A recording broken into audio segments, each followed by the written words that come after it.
The night lay quiet over Silver Creek, a suburb that looked peaceful even in the dark, the kind of place where porch lights glowed soft yellow and sprinklers whispered across trimmed lawns, where nothing ever happened, until that night when the air itself changed. Thomas Reeves was asleep in his bed, the ceiling fan turning slow, his dog curled at his feet, when a sound shattered the stillness. A single crash of breaking glass followed by a deep whoosh like the breath of something alive.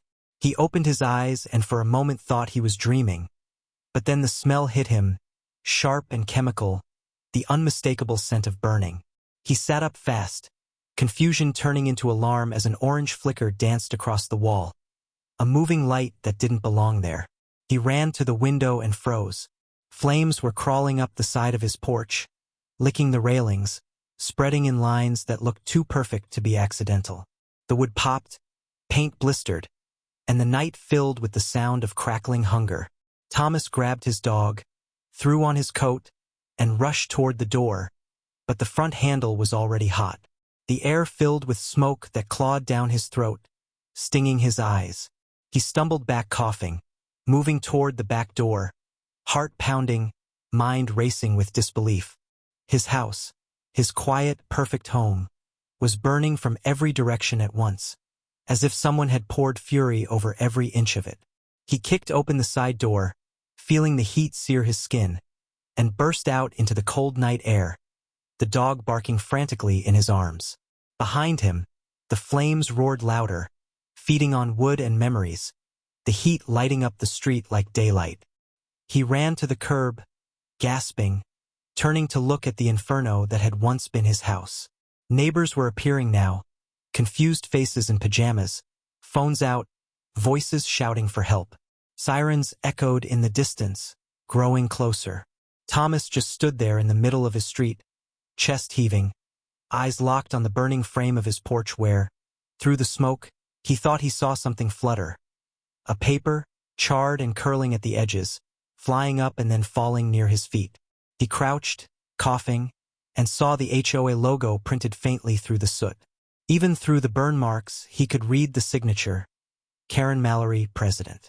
The same woman who had sent him warning letters for his porch light being too bright, who had complained about his fence being non-standard. The irony burned deeper than the heat around him. He folded the half-burned paper carefully, tucked it into his jacket, and watched his world collapse. When the fire trucks finally arrived, red lights splashing against the smoke, the firefighters moved like ghosts through steam and flame, shouting, spraying water, axes breaking through collapsing beams. Thomas answered their questions mechanically. Yes, he was the owner, no one else was inside, yes, he smelled gasoline, but his voice felt far away, detached from his body. He stood in the glow of his dying home, the smoke curling around his face like whispers of everything he'd lost. By dawn the fire was out. What remained was a skeleton of ash, the air thick with the sour smell of melted plastic and charred metal. The firefighters walked the ruins with flashlights, their boots crunching over glass. One of them, a tall man with soot-covered hands, walked toward Thomas holding something in a gloved grip, a piece of a mailbox, half melted, with a corner of paper still stuck to it. "Found this near the porch," he said. Thomas took it, recognizing another HOA notice about his light fixture. The firefighter frowned. "Looks like someone had a grudge." Thomas only nodded, his mind already moving quietly, calculating, connecting dots. The police came, took notes, asked questions, and left with polite sympathy but little interest. The report would say accidental electrical cause. That was what they always said when they had no one to blame. Thomas knew better. He saw the pattern of the flames, the origin point on the sidewall, the smell of accelerant in the dirt. This wasn't an accident. This was intent. And he already knew whose intent it was. He spent that morning sitting on the curb, wrapped in a blanket someone handed him, watching the smoke rise in thin spirals into the pale blue sky. His dog rested its head on his knee, whining softly. Around him, neighbors whispered, "Poor man. Such a tragedy, what bad luck." But none of them said the truth. Most of them knew Karen, had seen her fights with him at the HOA meetings, had watched her parade around the neighborhood handing out citations like she was queen of the block. She had made his life miserable over the smallest things. The color of his mailbox, the timing of his trash cans, even the flower pots by his porch. It had been relentless, petty, personal. And now his house was gone, and her name was written in ashes. By the time the sun climbed high, Thomas was no longer just mourning.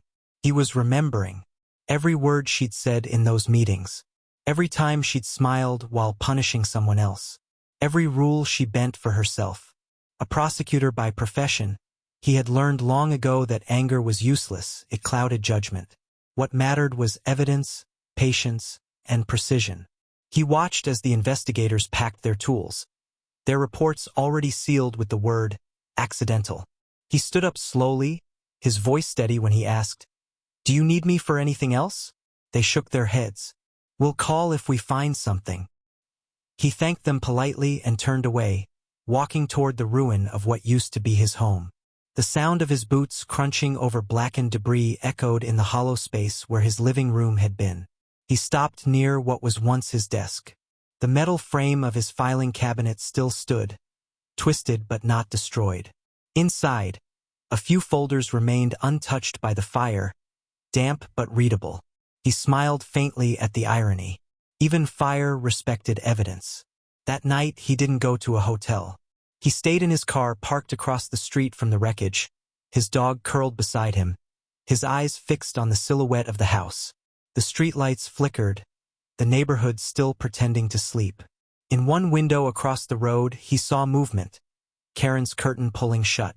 He didn't need confirmation. She was watching, maybe proud, maybe nervous, maybe both. Thomas leaned back in his seat and whispered to himself, "You made your move. Now it's my turn." The next morning he visited his office at the county courthouse. His colleagues looked at him with sympathy when they heard the news. "You should take time off," one of them said. He shook his head. "No, I'll stay busy." What he didn't tell them was that the case he was about to work on would never appear in any docket. It would be personal, silent, methodical. He spent his lunch break not at a cafe but at the records department pulling property maps and HOA filings for Silver Creek. Every form carried Karen's name somewhere near the top. She had used her position to approve spending on community improvement projects that never happened. He printed copies highlighting transactions that looked suspicious.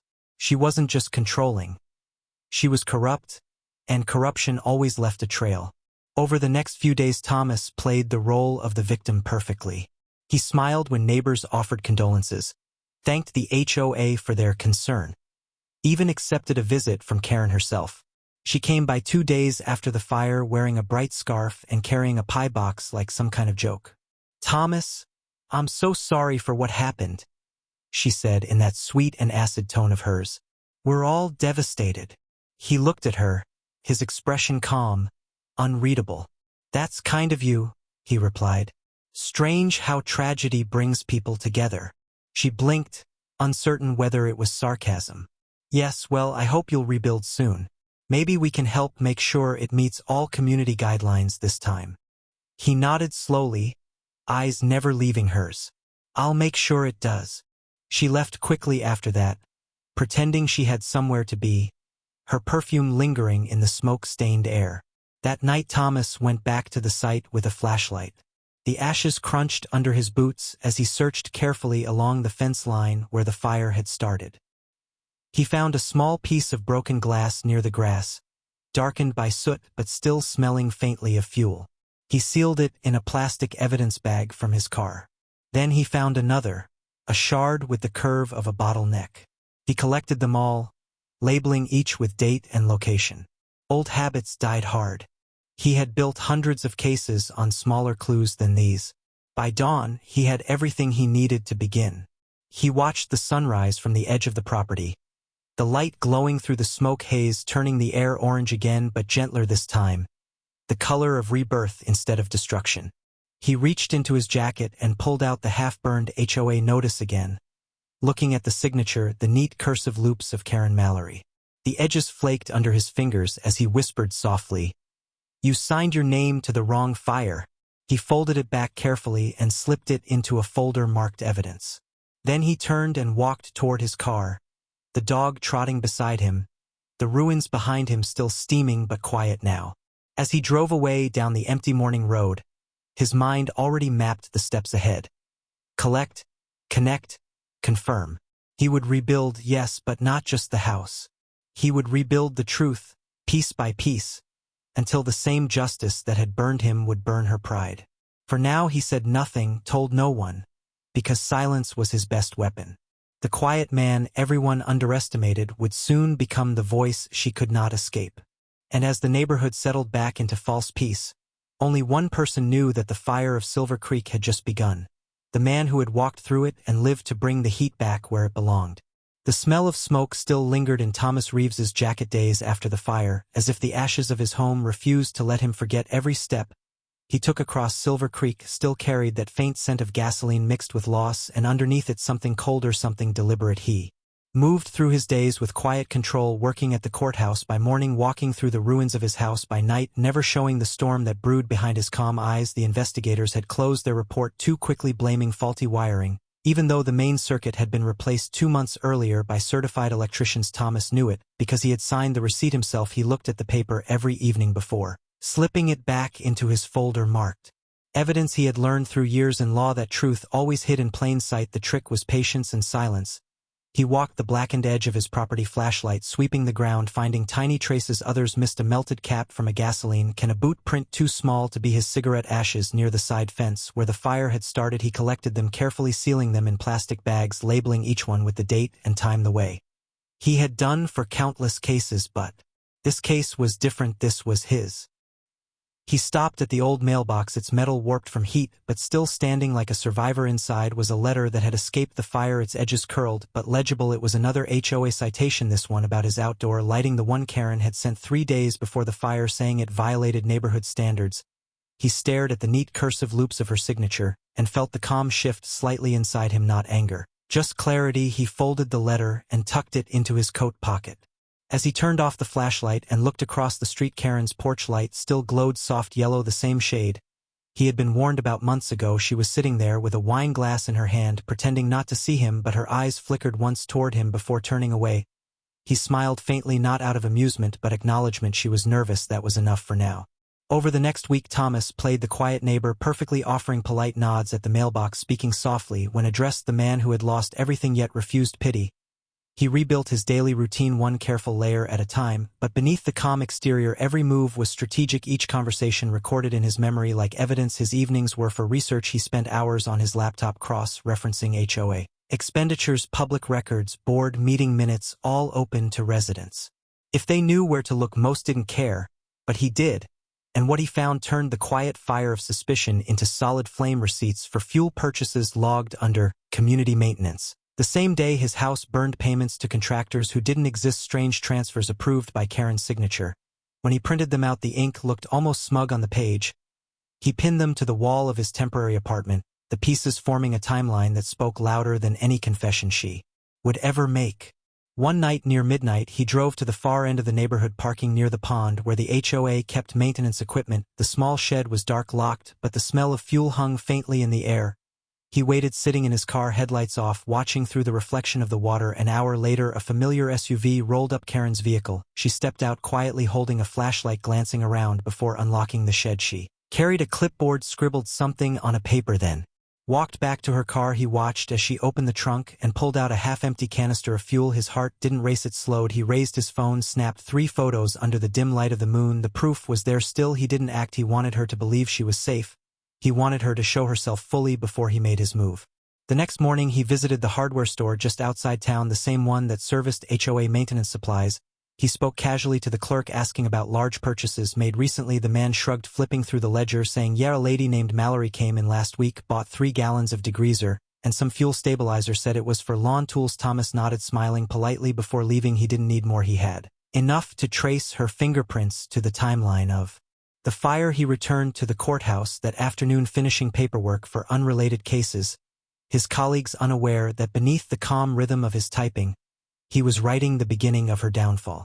2 days later, the insurance investigator arrived at his property, a tall man in a brown jacket, clipboard in hand, asking the same generic questions. Thomas answered each one smoothly, handing him copies of repair invoices, permits, electrical bills, each document a piece of armor against the narrative of accident. When the man left, Thomas followed him to his car and asked quietly if they'd found anything unusual. The investigator hesitated, then said, "We did smell accelerant near the porch, but it's too small to confirm." He nodded, understanding, but inside he smiled. Small was enough. When the investigator drove off, Thomas turned back to his charred driveway, whispering softly, "Small is where all fires begin."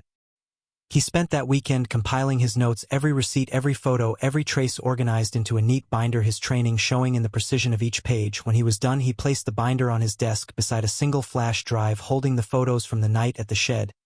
He looked at both objects for a long time, the way a craftsman studies his tools before beginning work, then stood up and went to the window outside across the street. Karen's lights were on again. She was hosting one of her weekly HOA meetings, laughter drifting faintly through the open window, but this time it sounded hollow, forced. He could tell by the pitch of her voice that she was losing control. She had no idea that the man she thought she had ruined was building her verdict piece by piece. Later that night, as rain began to fall, Thomas sat in his car outside the burned lot, the windshield streaked with water, his reflection blending with the black ruins behind him. He thought of every case he had ever prosecuted, the lies, the arrogance, the people who thought rules existed only for others. Karen was no different. She had hidden behind her position, her charm, her fake smiles, but every lie left a fingerprint, and he had collected them all. He watched as lightning flashed across the clouds, the brief light revealing the dark outline of his old home, and whispered to himself, "Justice isn't loud, it waits," then closed his eyes, listening to the rain tapping the roof in the same steady rhythm as his heartbeat. When morning came, he was ready. He walked into the county records office carrying his binder, asked for an appointment with a city investigator. He didn't mention names. He simply said he had reason to believe an HOA official had committed arson connected to financial fraud. They agreed to review it discreetly. He left the building calm, his steps measured, as he walked down the hall past people who had no idea that the quiet man in the gray coat carried the matchbook of truth that would set the right fire this time. That evening, Karen crossed paths with him near the mailbox, her smile shaky, her voice falsely sweet, saying, "You must be glad the insurance came through. Soon you'll have a new house."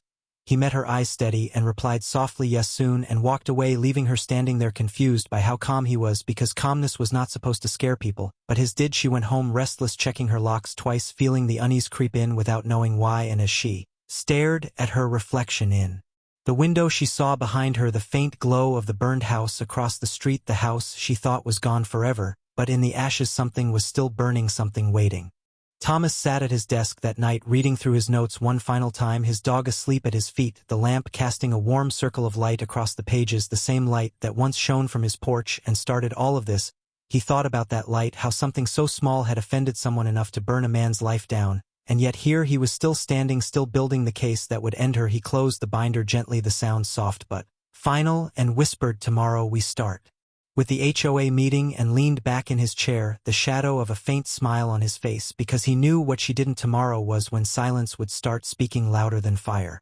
The next evening, the sun sank behind the roofs of Silver Creek, painting the street in soft orange light, while Thomas Reeves stood silently across from the community center, his hands in his pockets, watching through the window as the HOA members began to gather inside, the same people who had once smiled at him with pity, now whispering about his burned home as though it were a cautionary tale. At the center of it all sat Karen Mallory, dressed in her signature cream blazer, her smile stretched tight across her face like a mask. She loved moments like this, where she could sit above everyone else, pretending to care while quietly reminding them who held power. Thomas waited until the last few residents entered before he started walking, his footsteps slow, measured, his expression calm as ever. When he opened the door, every head turned, the room fell quiet, even Karen's fake laughter cut short mid-sentence. The smell of coffee and paper filled the air as he walked to the back of the room, not saying a word, only nodding slightly as people shifted uncomfortably in their seats. Karen blinked once, her eyes flicking to the empty chair near the back, as if she hoped he would sit far away, but he didn't. He took the seat right in front, facing her directly, his calm stare steady, the silence around him thick enough to feel. The meeting began, but the rhythm was broken. Every word she said trembled on her tongue, her usual arrogance replaced by something brittle. She tried to smile and said, "Well, before we begin, I want to take a moment to acknowledge the terrible loss our community suffered last week. Thomas's house fire was a tragedy. We all felt deeply. We'll be raising funds for his rebuilding efforts." She paused, waiting for approval, but no one clapped. The quiet stretched too long until Thomas spoke softly, "Thank you "For your concern, Karen, but I'll handle it myself." His tone was polite, yet the weight beneath it made her fingers twitch. She cleared her throat, moving on to new business, rattling through maintenance updates and new neighborhood rules, but her voice cracked whenever he lifted his gaze toward her. He wasn't threatening. He didn't need to be. His silence said more than anger ever could. As the meeting dragged on, Thomas listened, carefully noting every word, every inconsistency, the way she spoke about budgets, the vague mention of community funds, and repair allocations, none of which matched the records he had already collected. When one board member asked about a recent equipment expense, Karen dismissed it quickly, saying, "Oh, that's just cleaning supplies," but Thomas knew cleaning supplies didn't come in metal canisters marked flammable. He let it go for now, sitting quietly, taking mental notes, the kind that could bury a liar without ever raising a voice. When the meeting ended, Karen rushed to pack her papers, her movements jerky, her smile gone. Thomas stood slowly, walked toward her, and said softly, "I appreciate your condolences, Karen." She looked up, startled. "Oh, of course, I just wish there was something I could do." He nodded, still calm. "Maybe there is." Her brow furrowed. "What do you mean?" He leaned closer, not enough for others to hear, and said, "Next time you light something, make sure you're ready to face what comes after." Her face drained of color. She opened her mouth, but no sound came out, and before she could recover, he turned and walked away, leaving her frozen as murmurs spread through the room. Outside, the night had turned cool, the wind carrying the faint scent of wet earth. Thomas walked toward his car, each step echoing with quiet purpose across the empty parking lot. He could feel her eyes on him through the window, but he didn't look back. He knew fear worked best when it was left unspoken. As he reached his car, he saw a familiar figure approaching. It was Marjorie, one of the older residents, always polite but sharp-eyed. She said quietly, "You really scared her in there." He smiled faintly. "That wasn't the point." Marjorie hesitated, then said, "We all know she's behind it, even if no one will say it aloud, but people like her always hang themselves with their own rope." He nodded exactly and drove away, his headlights cutting through the night, the reflection of flames still flickering faintly in his mind like ghosts guiding him forward.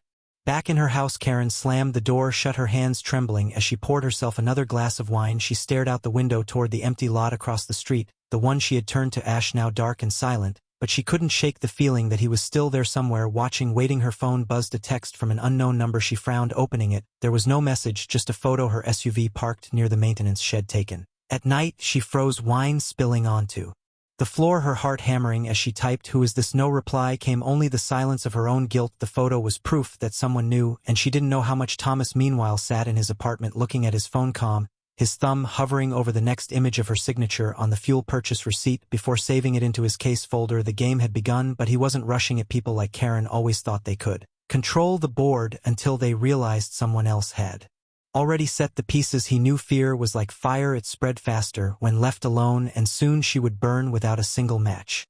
Over the next few days, her behavior changed subtly. She skipped her morning walks, stopped gossiping with neighbors, her porch lights stayed off, even her yard, which she had once kept spotless, began to gather leaves, the illusion of control slipping quietly from her fingers.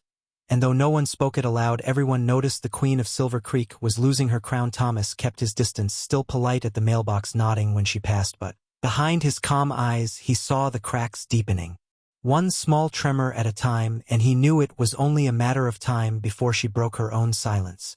That evening he returned to the charred remains of his home, standing where the living room had once been, the street quiet behind him.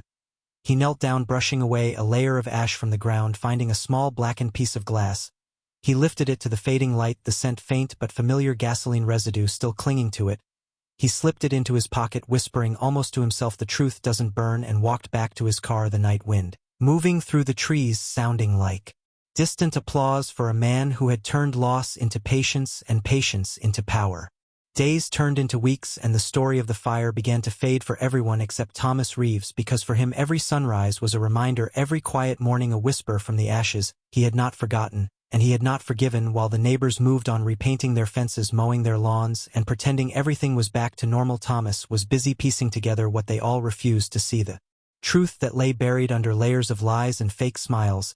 He spent his evenings in silence, reviewing documents, scrolling through scanned copies of HOA meeting notes line by line, searching for any clue that tied Karen Mallory to more than just arrogance and control. And then one night, as he compared signatures across files, he found it, a pattern small but undeniable, the same flourish, the same uneven loop at the end of every forged transaction. Each document tied to fake community improvement projects that had no record of completion, thousands of dollars missing, all under Karen's approval. She had been stealing from her own neighbors, using her position as cover. And when he tried to push back about her ridiculous fines, she had seen him as a threat that had to be erased. Thomas leaned back in his chair, the glow of his computer screen reflecting off his tired eyes. He thought about the night of the fire again, how perfectly it had been planned, how quickly the insurance report had been filed, how confident she had looked in the days that followed. She had done this before, maybe not fire but destruction, through power, through paper, through fear. She knew how to bury evidence, how to twist the rules, how to make good people look like the problem, but she had made a mistake. This time she had picked the wrong man to fight. She didn't know that Thomas Reeves had spent his life studying people like her, building airtight cases against men who thought their lies were too clever to catch. He closed his laptop carefully, stood up, and looked out the window across the street where Karen's house glowed in the dark like a lighthouse for corruption, her porch lights now dim, the curtains drawn, her once busy driveway empty. He wondered if she was losing sleep like he had, if her hands shook when she signed her name now, or if she still believed she was untouchable. The next day Thomas paid a quiet visit to the county records office again, this time with more purpose. He requested copies of the HOA's tax filings, something no ordinary resident would think to check. The clerk hesitated but recognized him from his work, and handed them over. He thanked her politely, and spent the next hour reviewing each page, his calm composure never breaking but his heart slowing with every discovery. There it was again, Karen's signature, approving reimbursements for cleaning services that didn't exist, all dated within days of the fire. It wasn't just personal hate, it was cover-up. She had used his tragedy to erase her paper trail, blaming him for instability in the community, while quietly transferring stolen funds into her private account. He printed everything, organized it by date and time into a neat folder labeled Phase 2, because now the time for quiet collection was ending. Soon the silence would break. That night he returned to his burned home with a lantern instead of a flashlight, setting it carefully on the ground. As he stood where his porch once was, the air was cool, the sky full of stars, and the smell of smoke still faint even after weeks. He stared at the blackened earth, feeling the weight of everything he'd lost, but instead of grief, there was only focus. The fire had taken his home, but it had given him clarity, and as he knelt to brush away another layer of debris, his fingers found something small, a piece of metal bent and melted, but with faint letters etched on it, ML, the rest unreadable. He turned it over slowly, recognizing it instantly, part of a license plate, probably torn loose during the blast from a nearby car, maybe hers, maybe one of the HOA maintenance vehicles. Either way, it was proof more physical than paper, and more damning than words. He slipped it into an envelope labeled physical evidence, and smiled, not out of joy but resolution. Meanwhile, Karen's perfect world began to fray. She stopped attending her morning committee walks, avoided the park. She once bragged about maintaining the gossip she used to spread about others, now circled back to her neighbors, whispering about missing funds, strange activity at the HOA office. Even her closest allies began to distance themselves when Marjorie, the quiet elder who had lived there longer than anyone else, asked her casually if she knew anything about the budget issues. Karen snapped, shouting that people should mind their own business, her mask cracking for the first time. And when she got home, she found an envelope slipped under her door, no name, just one photo inside, the same image Thomas had sent before of her SUV near the maintenance shed, but this time there was writing on the back, two words that made her blood run cold: I see you. She threw it away, but her hands wouldn't stop shaking. Across the street, Thomas watched her lights flicker on and off through his binoculars from the window of his temporary apartment. He wasn't being cruel, he told himself. He was being thorough. This was justice, slow and deliberate, the kind that made truth undeniable. He saw her pacing her living room, talking on her phone, waving her arms, probably calling the police again, claiming she was being harassed, but he knew nothing could come of it, because the photo hadn't broken any laws yet. He smiled faintly at the thought of her losing sleep, not from guilt alone, but from the weight of her own fear. He wasn't going to destroy her with anger, he was going to let her destroy herself. A few days later, Thomas was invited by one of the HOA board members to a special meeting, apparently about community safety. He attended quietly, sitting near the back again, observing the nervous glances between members. Karen wasn't there that night, too ashamed or too afraid to face him. The vice president tried to maintain order, reading new rules about fire safety, which only made Thomas's lips twitch slightly with irony. One board member spoke up, asking where Karen was and whether the missing budget items would be discussed. The vice president avoided the question, mumbling something about audits and reviews, but Thomas knew what it meant. She was unraveling from within the system she had built, and he didn't have to lift a finger to make it happen.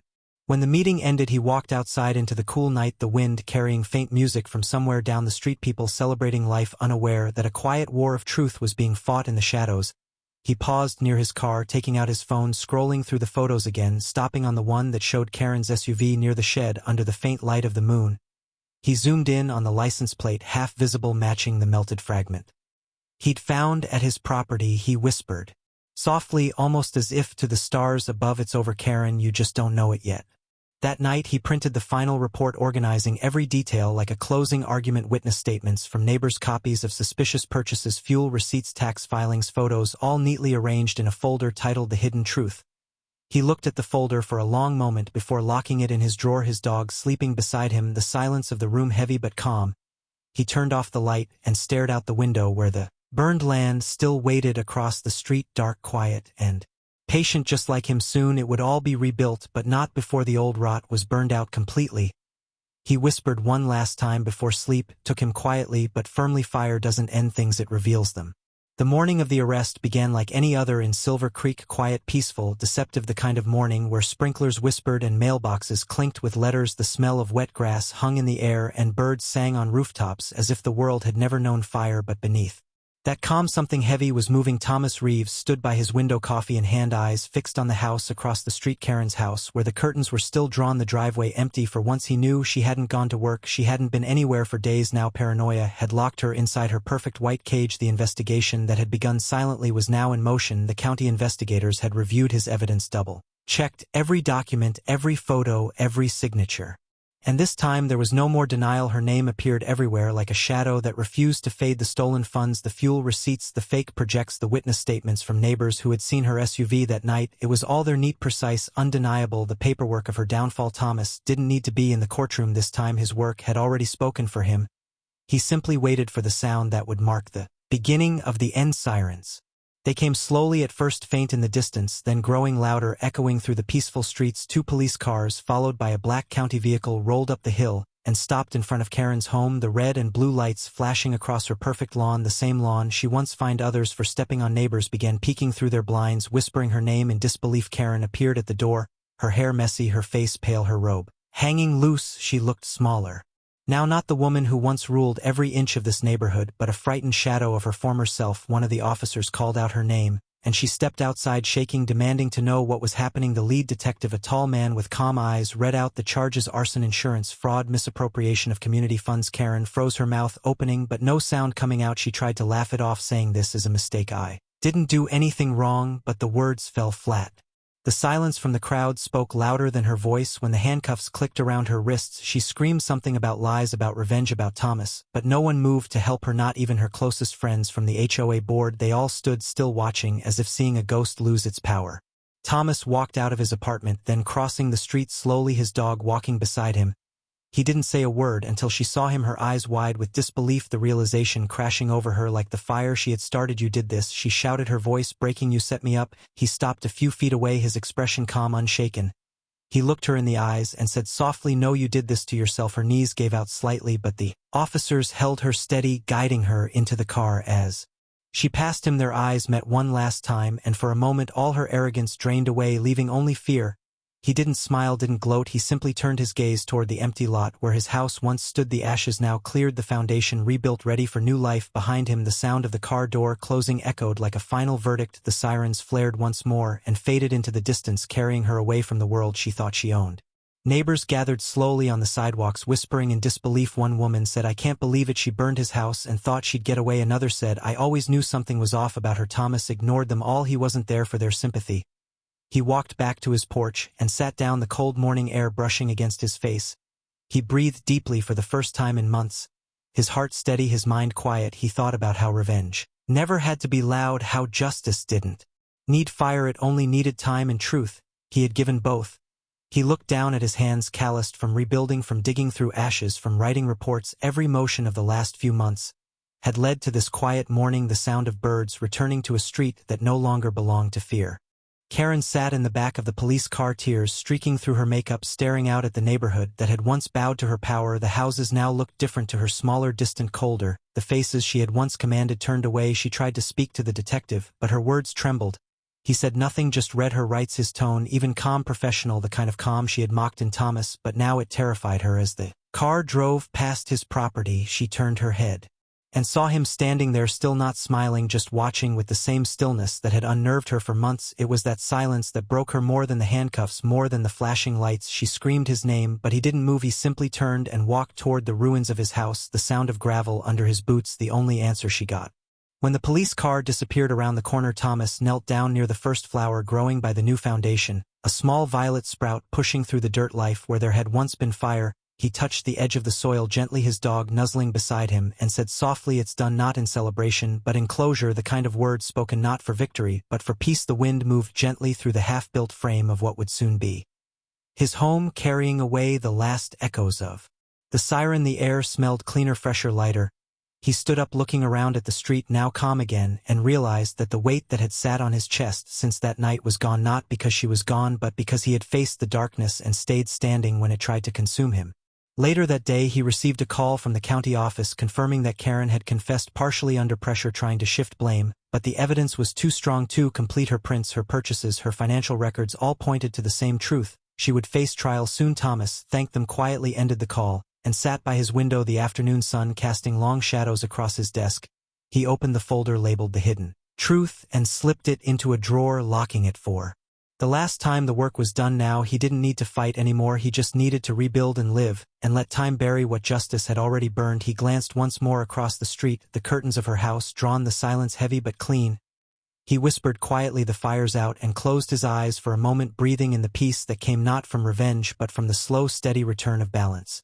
The day of the trial arrived under a gray sky, the courthouse standing tall and cold against the morning light, the flags outside barely moving in the still air. It was the kind of day when truth felt heavy, like the world itself was holding its breath. Thomas Reeves walked through the front doors quietly, his shoes echoing against the marble floor, his face calm, eyes steady, dressed not as a victim but as what he truly was, a prosecutor, the same man who had built cases brick by brick and buried liars beneath their own words. He wasn't here for anger, he wasn't here to shout, he was here for order, for closure, for the quiet kind of justice that burned colder than fire. Across the aisle sat Karen Mallory, the once proud HOA president, now reduced to pale silence, her hair tied back too tightly, her eyes ringed with sleepless nights. She flinched when she saw him, her lips parting slightly in disbelief, as if even now she couldn't accept that the man she had mocked, the man whose home she had destroyed, was standing there across from her. Not broken but unshaken. She had expected someone else to handle the prosecution, but when the judge called the court to order, and the clerk announced the case number, her world tilted further. When the judge said the words that froze her blood, "The state will be represented by Assistant District Attorney Thomas Reeves." The courtroom murmured, neighbors, journalists, even the former HOA members turning to look at him, some in awe, some in discomfort. Thomas didn't react, his voice steady as he rose, saying, "Your Honor, the people are ready to proceed." He opened the file before him, the same folder he had built in silence for months, its edges worn from nights spent chasing the truth. The judge nodded, and the trial began. The prosecutor in him took over, clean, precise, surgical. Every word he spoke carried the weight of truth, not vengeance. He laid out the evidence piece by piece, the stolen HOA funds, the forged approvals, the receipts for fuel purchased under community budgets, the surveillance footage of her SUV near the shed, the witness statements that placed her there minutes before the fire, each fact delivered like a quiet hammer striking the walls of her denial. Karen tried to interrupt, her voice trembling, claiming coincidence, misunderstanding, but each protest died under the weight of her own handwriting, her own numbers, her own lies. When Thomas held up the melted metal piece recovered from his property, matching it to her license plate fragment, the courtroom fell silent. Even her defense attorney had no words left to say. Thomas didn't raise his voice once. He didn't need to. His calm precision was louder than any outburst, every sentence spoken with the weight of reason, not emotion. The judge watched him carefully, impressed by the restraint, by the professionalism of a man trying his own case without losing himself in anger. It wasn't revenge anymore, it was order restored. Karen's hands shook at the defense table, her breath shallow. She tried to meet his gaze once, but couldn't. His eyes weren't full of hate, they were full of something worse, truth, the kind of truth that stripped pride bare. When the final piece of evidence was shown, the forged signatures on the HOA accounts, the missing money that had been transferred into her personal card, she broke, whispering, "I didn't mean for it to happen. It was supposed to scare him, not destroy him." Her voice cracked. The courtroom watched in silence. Thomas didn't speak. He simply handed the judge the last page of his report, a photo of his burned house beneath the headline of her approval for the funds used to purchase the accelerant. The judge read it slowly, then looked at her, saying, "You burned more than a house, Mrs. Mallory. You burned the trust of everyone who believed in you." The gavel hit, would once echoing like thunder through the room. "Guilty on all counts." Karen's body went still, her head bowed, her tears falling silently onto the table. The room around her blurred with motion, cameras flashing, whispers rising, but Thomas didn't stay to watch. He gathered his papers, quietly thanked the judge, and walked out the same way. He came, his footsteps slow, steady, unhurried. As he stepped outside, the cold air hit his face, the gray sky opening slightly with thin rays of sunlight peeking through it. Felt like the world was finally exhaling after holding its breath. For too long he walked down the courthouse steps, his dog waiting in the car, tail wagging, as if sensing something had changed for the first time in months. Thomas allowed himself to smile, not because she was gone but because it was finally over. Back inside the courtroom, Karen sat alone long after the verdict was read, the guards waiting by the door. She stared at the empty prosecutor's table, the space he had filled with calm authority and precision, and realized too late what had undone her. It wasn't his power or his position, it was his patience. The very thing she had mocked as weakness had been the blade that cut her down. She remembered all the times she had laughed at him, all the petty rules she enforced, all the warnings she ignored. And now every memory felt like another nail sealing the fate she had built for herself. She whispered his name under her breath, not in hate but in regret, because she finally understood that he had given her every chance to stop long before the flames ever touched his walls, and she had chosen to keep pushing until the fire reached her too. Outside the courthouse, the air smelled of rain, the clouds finally breaking, the first drops falling against the pavement. Thomas looked up, letting the rain touch his face, washing away the last traces of smoke that seemed to have followed him for months. He whispered softly to himself, "It's done," and turned toward his car. As the city moved quietly around him, the noise distant, the chaos behind him, he didn't feel victorious, only calm, the kind of calm that comes after justice has done its work, not with fire, not with rage, but with truth written in silence. Weeks passed after the verdict, and the name Karen Mallory slowly disappeared from the gossip of Silver Creek. Her perfect white house sold to a quiet family, her manicured lawn overgrown, the flowers she once bragged about turning brown in the sun. The HOA board dissolved, replaced by new members who spoke of community instead of control, and for the first time in years the neighborhood felt like a place people could breathe in again. Thomas Reeves watched it all from his rebuilt porch, his home standing strong where ashes once lay, the smell of fresh paint and pine replacing the scent of smoke, his dog lying at his feet, the sound of children playing down the street, a simple melody of peace he had not heard in so long. Sometimes at night he would sit there in silence, sipping tea, listening to the hum of life around him, and remembering how quiet the world had been when the fire took everything. He would close his eyes and see it again, the flames, the smoke, the ruin, but now when he opened them he saw the lights of his new home, steady and warm, and he felt nothing but stillness, no hate, no rage, only calm, the kind that comes after truth finishes its work.